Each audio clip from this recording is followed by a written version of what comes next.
Hello दोस्तों, ये कहानी एक ऐसे रूम की जो इंसान की हर ख्वाहिश पूरी कर सकता है। वो कहते हैं ना, जब कोई ख्वाहिश पूरी करता है तो उसके बदले में कुछ ना कुछ कुर्बानी जरूर मांगता है। ऐसा ही कुछ इसमें भी होता है, वो जानेंगे आगे की स्टोरी में। वैसे अगर आपको कोई ऐसा रूम मिल जाए जो आपकी हर ख्वाहिश पूरी कर सके तो आप क्या मांगते हैं? कमेंट करके जरूर बताएं। कहानी की शुरुआत होती है न्यूयॉर्क शहर से, जहाँ न्यूली मैरिज कपल मैट और कैट को हम देखते हैं, जो अपने नए घर में रहने के लिए आए हैं। वो दोनों अपने नए घर में काफी खुश थे। उनके नए घर को रेनोवेशन और रिपेयर की जरूरत थी, इसीलिए वो इसे ठीक करने में लग जाते हैं। सफाई के दौरान कैट को एक मरा हुआ बर्ड दिखाई देता है, जिसे वो दफनाने के लिए घर से बाहर ले जाती है। पर तभी खिड़की से मैट उसे आवाज देता है, जिससे उसका ध्यान उसकी तरफ चला जाता है। जब वापस वो उस बर्ड की तरफ देखती है तो बर्ड वहां से गायब हो चुका था। उधर मैट को घर की सफाई के दौरान दीवार पर एक अजीब चीज दिखाई देती है, जिसे क्लियर देखने के लिए वो वॉलपेपर को फाड़ देता है। तभी उसे एक बड़े से की होल वाला दरवाजा दिखाई देता है। उसे खोलने के लिए मैट कबाड़ से उस दरवाजे की चाबी को ढूंढने लगता है, और उसे जैसे ही चाबी मिलती है वह दरवाजे को खोलने के लिए की को की होल में डाल देता है। अब मैट और कैट दोनों दरवाजे से उस रूम में चले जाते हैं। तभी अचानक सारी लाइट्स टिमटिमाने लगती हैं। इस प्रॉब्लम को दूर करने के लिए मैट पावर कंपनी को फोन करता है। अगले दिन उसी लाइट की प्रॉब्लम को ठीक करने के लिए पावर कंपनी से इलेक्ट्रीशियन आता है। उसे ये देखकर हैरानी होती है कि बेसमेंट के सारे तार अजीब तरीके से एक दूसरे से जुड़े हुए थे और देखने में बहुत पुराने जमाने के लग रहे थे। जब मैट ऑपरेटर से लाइट ठीक करने के लिए कहता है, वो ऑपरेटर मैट से कहता है उसने इस तरह की वायर्स अपनी पूरी जिंदगी में कभी नहीं देखी। वहां से जाने से पहले इलेक्ट्रीशियन मैट को बताता है पहले मालिक का मर्डर उसी घर में हुआ था।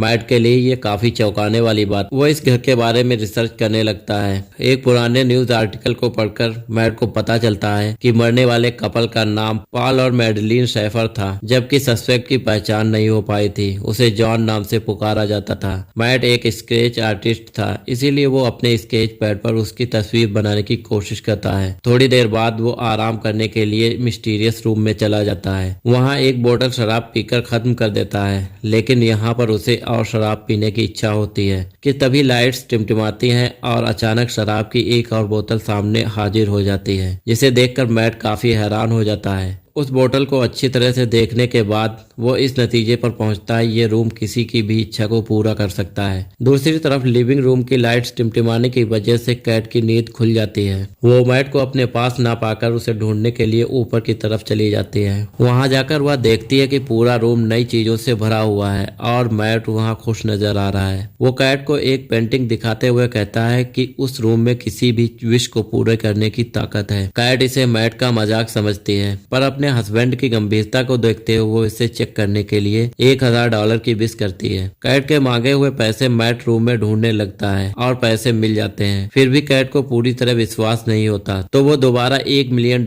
की विश करती है और इस बार भी उसे $1 मिलियन मिल जाते हैं। वो रातों रात मिलियनियर बन जाते हैं। ये सब देखकर कैट बहुत डर जाती है और उस रूम से बाहर निकल जाती है और मैट को कैट समझाता है कि वो उसका फायदा उठा सकते हैं और शानदार जिंदगी जी सकते हैं। फिर वो सारा दिन अपनी मनपसंद चीजों की विश मांगते रहते हैं। उनकी एक विश पर कीमती कपड़े, शैंपियन, पैसे और बहुत सारी महंगी महंगी चीजें आ जाती हैं। अब ये लोग काफी खुश होते हैं क्योंकि उनके पास दुनिया की हर कीमती चीज मौजूद है। रात में सोते वक्त कैट मैट से पूछती है आखिर ये रूम हमारी विश को पूरा कैसे कर देता है, लेकिन मैट उससे कहता है कि उसे इन सब बातों की चिंता नहीं करनी चाहिए। इसी तरह से उनकी जिंदगी कुछ दिनों तक काफी शौनर शौकत से कटती है, क्योंकि उनकी सारी ख्वाहिशें वो रूम पूरी कर देता था। लेकिन उनकी ये ऐसो आराम की जिंदगी उनके लिए ज्यादा दिनों तक खुशी नहीं दे सकती थी और धीरे धीरे कैट को अपने अंदर की कमी खलने लगती थी, जो कि इन सारी चीजों से नहीं पूरी हो सकती थी। मैट को उसकी फिक्र होती है और वो बच्चे का एक बेड उसे गिफ्ट करता है, जो इस बात का इशारा था कि उन्हें बच्चे के लिए कोशिश करते रहना चाहिए। लेकिन कैट खुश होने के बजाय अपसेट होकर बाहर निकल जाती है, क्योंकि पहले ही उसे 2 मिसकैरेज हो चुके थे।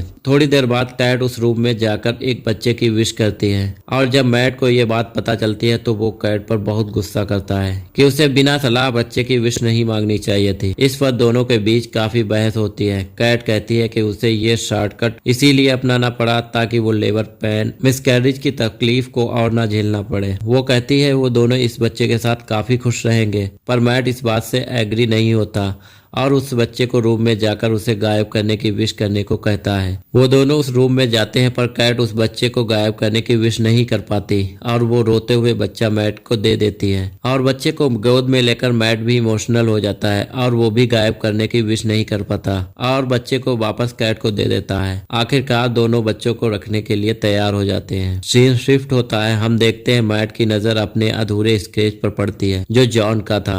उसे देखकर वो फिर से रिसर्च करने लगता है। उसे पता चलता है कि सस्पेक्ट मर्डर अभी भी जिंदा है जो कि किसी मेंटल हॉस्पिटल में मौजूद है। एक दूसरे आर्टिकल के मुताबिक उससे ये मर्डर उस रूम ने ही करवाया था। ये जानने के बाद मैट जॉन से मिलने के लिए निकल पड़ता है ताकि जॉन से वो उस रूम के बारे में जान सके। मैट हॉस्पिटल में बूढ़े हो चुके जॉन से मिलता है। वो उसे उस घर और खासकर उस मिस्टीरियस रूम के बारे में पूछता है। चेहरे पर अजीब सी मुस्कुराहट के साथ जॉन उसे बताता है कि वो इस पल का वर्षों से इंतजार कर रहा था। जब मैट उससे शेफर को मारने की वजह पूछता है तब वो कहता है इसके अलावा उसके पास कोई भी चारा नहीं था। फिर बात को बदलते हुए वो मैट को कहता है जितनी जल्दी हो सके उस घर को छोड़कर कहीं और चले जाओ। इसके बाद मैट घर लौटते वक्त एक गैस स्टेशन पर गैस भराने के लिए रुकता है पर जैसे ही वो अपने वॉलेट में पैसे निकालता है तो वो देखता है कि सारे पैसे धूल बन जाते हैं। ये देखकर वो तुरंत घर पहुंचता है। ये इस बात को कंफर्म करने के लिए उस रूम में रखे हुए सारे पैसों को बाहर फेंक देता है। साथ ही पेंटिंग्स को भी बाहर रख देता है। वो सारी चीजों को डस्ट में बदलता देखकर वो समझ जाता है कि वो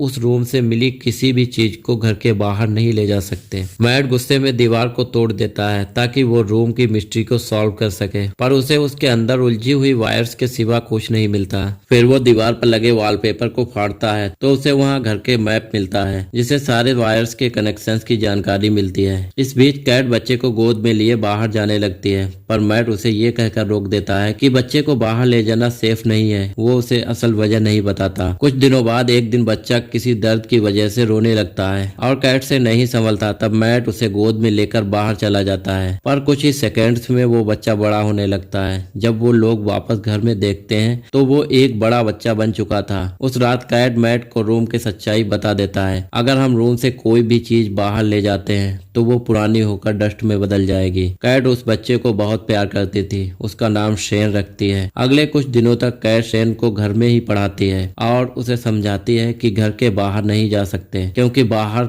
खतरनाक वायरस जो उसे नुकसान पहुंचा सकता है। दिन बीतते जाते हैं। एक दिन जब शेन अपने आर्ट स्टूडियो में स्नो ग्लोब बनाकर खेल रहा होता है तो मैट उसे सख्ती से गेम छोड़कर जाने के लिए कहता है। डांट सुनकर शेन के हाथ से स्नो ग्लोब छूटकर गिर जाता है। दरअसल मैट ने अभी तक शेन को अपना बेटा नहीं माना होता है। उस रात अपने घर के चारों तरफ चक्कर लगाते हुए शेन को एक मैप मिलता है जिसे फॉलो कर वो बेसमेंट में पहुंच जाता है। वो उस रूम में पहुंच जाता है। रात में पूरे घर की लाइट्स टिमटिमाती रहती हैं पर मैट और कैट नींद में होने के कारण कुछ नहीं जान पाते। अगली सुबह जब मैट की नींद खुलती है तो उसे अपने पास एक नया स्नो ग्लोब दिखाई पड़ता है और टूटा हुआ ग्लोब कुछ दूर पड़ा था। उसी वक्त लाइट्स टिमटिमाते देखकर वो समझ जाता है कि क्या हो रहा है। वो तुरंत अपनी वाइफ को जगाता है और दोनों रूम की तरफ भागते हैं और वो रूम के अंदर जाकर हैरान हो जाते हैं। शेन ने रूम के अंदर विश करके एक बड़ा आउटडोर एरिया क्रिएट कर लिया था जहाँ शेन स्नो बनाकर खेल रहा था। मैट ये देखकर इमोशनल हो जाती है और शेन के साथ खेलने लगती है पर मैट इस सब से बिल्कुल खुश नहीं था और वो शेन का हाथ पकड़कर घर के अंदर ले आता है और इस सब को लेकर कैट और मैट के बीच में काफी बहस होती है। इसी बीच फोन की घंटी बजती है। परमिशन न होने के बावजूद शेन फोन को उठा लेता है पर तभी मैट उसके हाथ से फोन लेता है और खुद बात करने लगता है। दूसरी तरफ जॉन की आवाज सुनकर उसे हैरानी होती है। शेन की आवाज सुनकर जॉन समझ जाता है बच्चे की विश मांगी जा चुकी है। उधर दूसरे फोन से कैट उन दोनों की बातें सुन लेती है। जॉन उससे कहता है शेन को बाहरी दुनिया में आजादी से घूमने देने के लिए उसे कैट की जिंदगी की कुर्बानी देनी पड़ेगी, यानी कैट मारी जाएगी तो शेन पूरी तरह से आजाद हो जाएगा। फिर उसकी उम्र भी नॉर्मल इंसान की तरह बढ़ेगी। जॉन मैट को बताता है कि वो भी रूम का ही दिया हुआ एक बच्चा था।